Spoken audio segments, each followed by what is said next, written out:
Come on, Pete, let's go.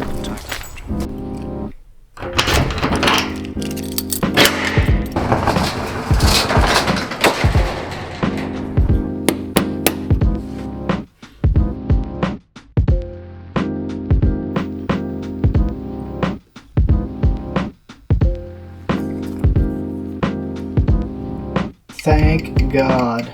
Watch repair is a mindful process to be conducted with skill, precision, and ease. This is a perfect example on how not to do it. Today we're going to be going over the replacement of those 3 jewels in this Elgin 345. 2 train jewels and 1 pallet bridge jewel.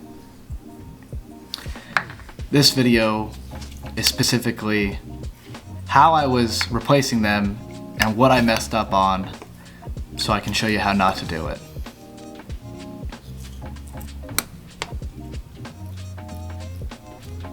Originally, I just wanted to make this video on how to replace jewels. But for some reason, a snowballing effect happened where I did one thing wrong and I got impatient and I just started snowballing wrong ways to repair this watch over and over and over and over again. So, I hope this video is insightful.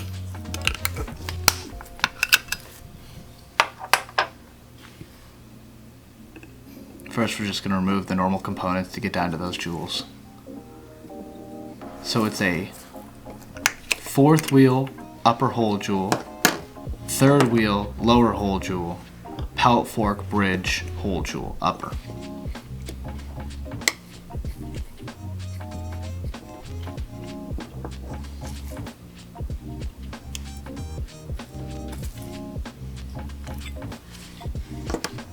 The 3rd wheel lower hole jewel and 4th wheel upper hole jewel, that's the 3rd wheel lower hole jewel with those 3 cracks.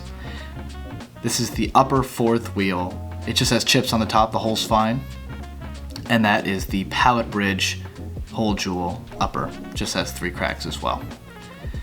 But basically when that cracks, the oil from oiling the hole seeps into those cracks, then it's just useless.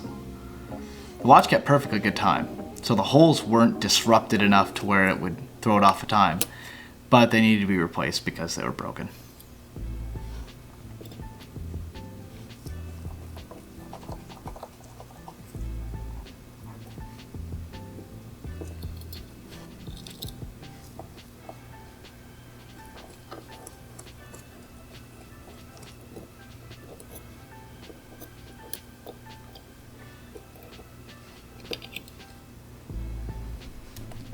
Okay, and so this is the 3rd lower hole jewel with a setting. And so these are replaceable when you get the Elgin part number. It comes with the setting and the jewel. You'll see where I mess up. Done this many times, but just decided to mess up again. It's just cracked to bits. So we grab our jeweling set.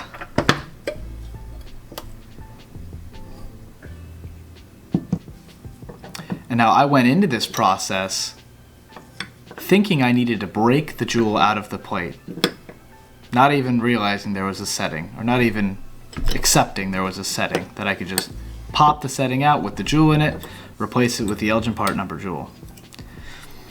There it is, breaking that right out of the setting for no reason at all.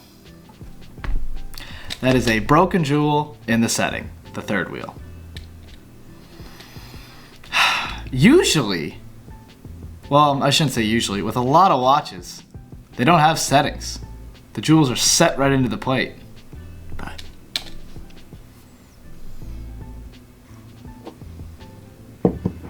this is a beautiful tool. This micrometer is awesome. Right now, I am just measuring the pivot to the lower 3rd wheel to gauge how big the hole needs to be. And usually it's 0.04 above what the pivot is. Okay, that's another thing. That tool, let me go back here. That tool is not meant to drive any setting out at all. This tool is essentially a pusher to push jewels and settings out of the plate or bridge that are held in there by screws. and I was using it as a driving device, which I should not have done. Should have just grabbed a flat staking stake and drove it out also with a support under the plate. Instead of just putting it on some bench block and arbitrarily smacking on this key to release that setting, what I should have done, grab a staking set, flat stakes, a support under it, drive it out. Yeah, okay. And so there is the hole in the plate with no setting.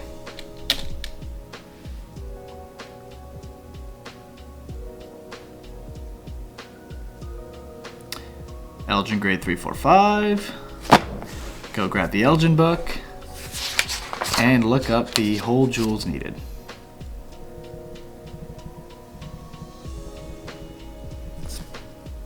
Part number is 2271X538. And now I have some Elgin genuine material in an Elgin cataloging system, but our main, category of parts we have categorized is Schwarzschild. And so I went to Schwarzschild to grab them. So we need the Elgin part number and then the Schwarzschild number. Two different systems.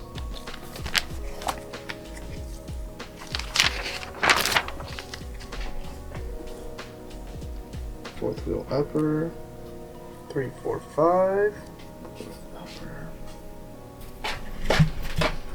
This is my grandpa. Hi, This is Grandpa. the old man. Hi. How are you? I'm here. You're here? Yeah. Is that good or bad? What's that? Yeah. Is that WWCA or is that? No, it's NAWCC. This is Tom Harris Auction. When you're part of NAWCC, especially, maybe not WWCA because that's local group, if you're part of the national group, you get all these catalogs and different auctions that go on with horology. And so he's just showing me that there's another auction coming up. And this man, his name is Tom Payne, he's my grandfather, and he has taught me everything that I know so far, and it appears I still need to learn a lot more. But I love him very much. I'm very happy he got to be in this video. I'm happy he came down when I was recording. No, it's neither. You interested? Sure, why not? Why not? Okay. Okay.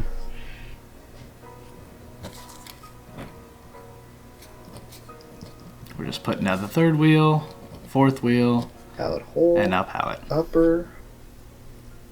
345. There's that. Stones. Where's pallet? Pallet jewels upper. So you reference the part number from Elgin, and you go to a different category, Schwarzschild, and Come on, Pete, let's go. find the part number for it.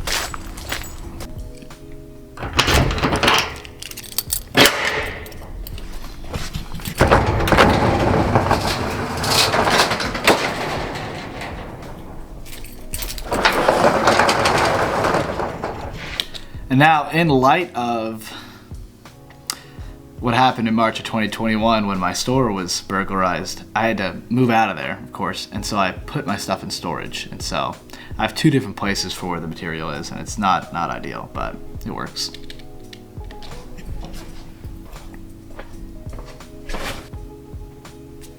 So we got a Schwarzschild number and Elgin part number.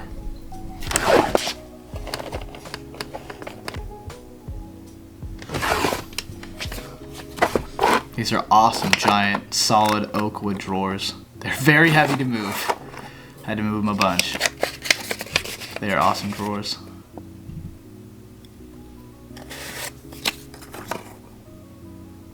Sweet.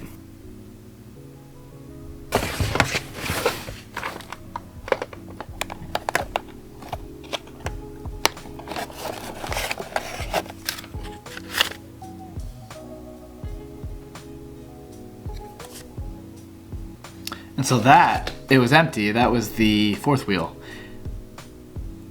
The last time it was stocked was 1955. And so, since then, they've just been all used up.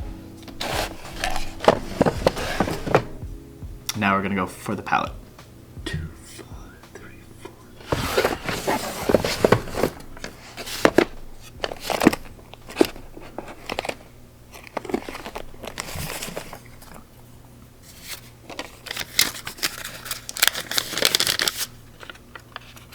And it's empty as well. That was 51 last time it was stocked. So now this material, this is genuine Elgin material. And I don't know if it's exactly by best fit, but I believe this is also the best fit system. But it's just by Elgin part number. There's no best fit number or anything like that. And so here I find a pallet hole jewel, but it is absolutely the wrong one. 2267.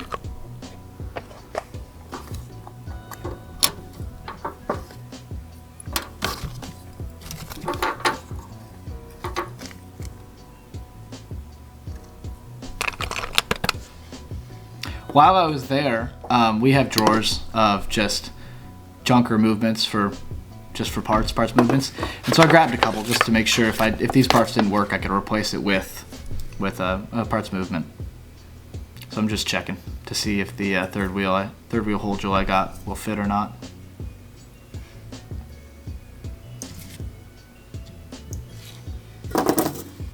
And here I'll just clean the jewels.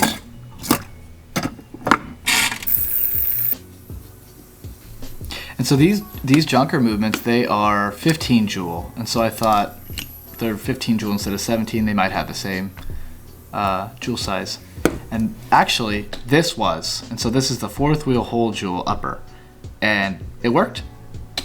So that's good. And there it is under the microscope. It's still dirty, but seems like it's in good condition.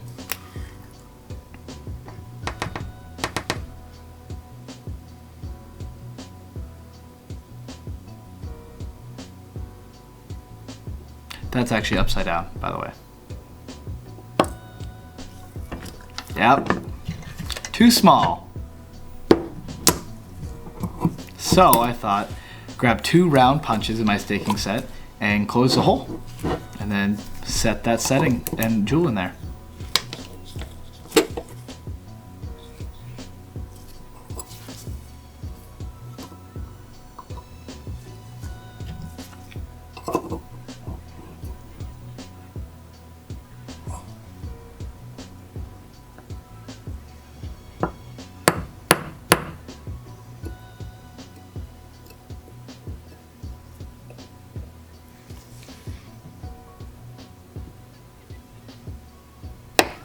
Still too small. Close a little bit more. And too small. So now I kind of held off on the third wheel hole jewel, and I'm just going to go to the pallet and see if I can't fix that.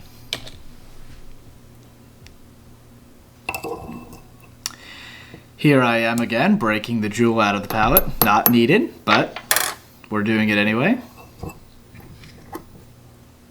So I'm going to remount the hole so that I can set my new jewel. Which wouldn't have made any sense since I got a genuine part with a setting. Keep that in mind.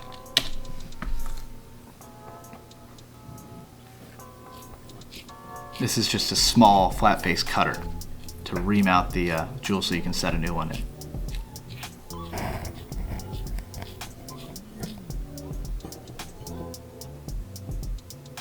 There's the unfinished reamed out hole, but I'm going to try to set something in that unfinished reamed out hole, of course. That was underside, this is top side. Now we're going to take the measurement of the upper pivot, which is 0.18 of a millimeter. And now this is the best fit jewel system.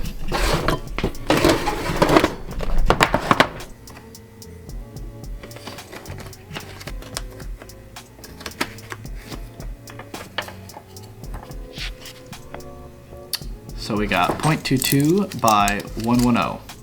And so we know I used a 1.1 millimeter reamer. So that's the size, or 1.09 reamer. So we know the hole is 1.09 in diameter. And then I got a 0.22 hole size because we know that the pivot is 0.18.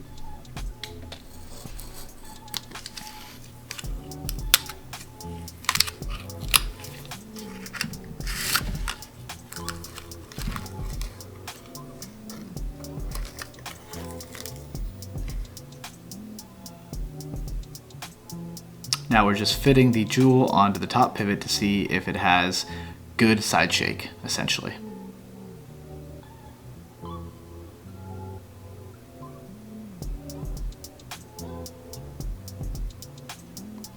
And this is some other bit of piece of information.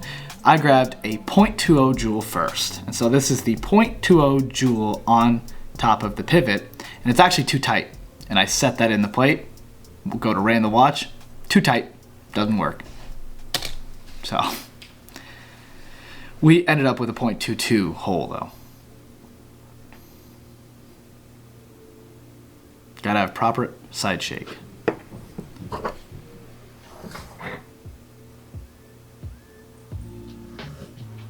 Jewel is set, that's the top side. Bottom side. And we're just gonna clean it up a little bit.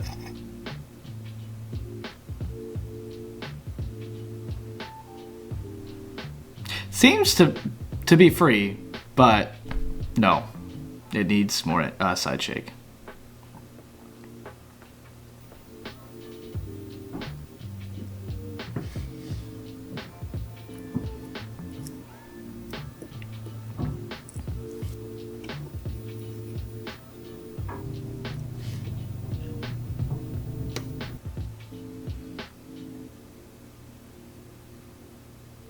It's too tight.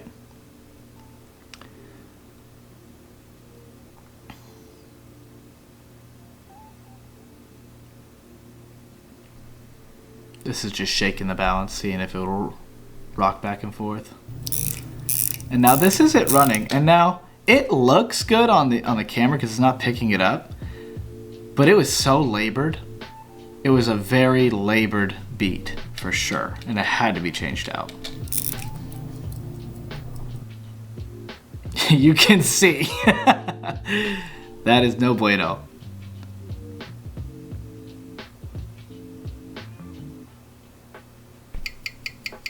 Thank God. Okay, so now this is after the third wheel lower hole jewel is changed out to the proper one.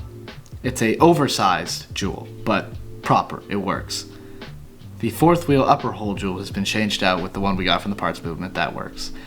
And the pallet jewel upper had been changed out to a bigger one because I reamed out that setting and set a jewel in replacement of the setting. So we have a good jewel for third, good jewel for pallet, and a used but good jewel for fourth upper. And now I'll go, basically I'm going to show in the microscope here what those jewels look like, what they used to look like and what they look like now. And I didn't record all of it because it was 2 days and I was unbelievably annoyed, to say the least. And so this is the correct pallet jewel. You see how large it is compared to the other one. And you can see the pivot kind of wobbling in there. That is proper end shake for this watch. And I have my book here. I wish I would have found it. But there is a specific amount of end shake that is proper, that you can go no more above. And not end shake, well end shake as well, but side shake is what I meant. 33, 34. Well, this is one thing. If he is skillful and accurate, his output of work in the long run will not be reduced. His work will give better satisfaction and he will have less comebacks to take up his valuable time. Good note, this book was written in 1920. This is Rules and Practice for Adjusting Watches. Train escapement and freedom. Ah, here it is. Such examination will invariably disclose the fact that fine watches receive very careful consideration in this respect. The center, third, and fourth wheels generally having from 0.03 millimeter to 0.05 millimeter freedom of end shake and 0.01 to 0.02 of side shake. And so I gave this 0.04 of side shake, maybe 0.03, which is more. I meant to say 0.02 millimeter of side shake. And it was labored. It was not good. And also, yeah, it was too labored. With the escape wheel and pallet balance will be found to run quite uniform at 0.02 to 0.03 of freedom. Oh, for end shake. And okay. 0.007 to 0.01 of side shake. My 0.04 is way out of bounds of that. It's way more side shake. But when it was in there with 0.02 side shake, it was so it couldn't even run damn near. It was just labored. It would just rock back and forth. Maybe I had the jewel set down too far, or not set up. Oh, it was. The jewel was set too high, actually. Oh. The watch is running really well now. Here it is right here. But I may need to go back and change that. I thought it was the end shake, and so the jewel was basically too small in diameter, and so it couldn't run properly. But maybe it wasn't set down far enough. Okay. Let's move on. Because you can see that's rocking back and forth. But the watch runs amazingly. And this is what we replaced. It was the pallet bridge jewel, the fourth wheel upper, and then the third wheel lower that I broke the jewel out of. That's the setting. Setting with the third wheel, fourth wheel upper.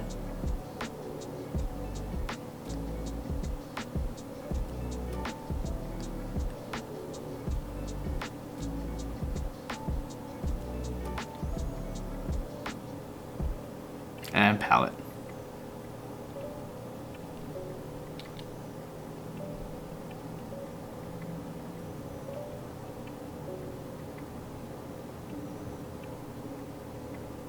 Oh, and I didn't actually get a zoomed picture of the fourth wheel upper, the new one.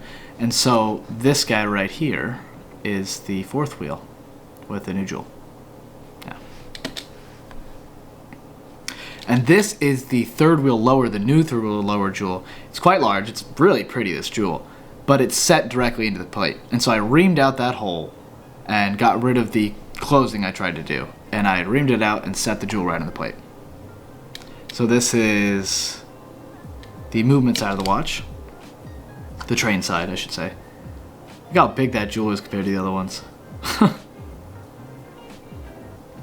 then this is dial side. Well, I'm glad you guys went through another endeavor with me. This was definitely not my best work, but I'm glad we got it handled, and it runs beautifully. I'm gonna do more series of tests with that side shake. And they did say in the book this is with fine watches, and so maybe you can have more slack in lower grade watches. But this watch runs absolutely beautifully.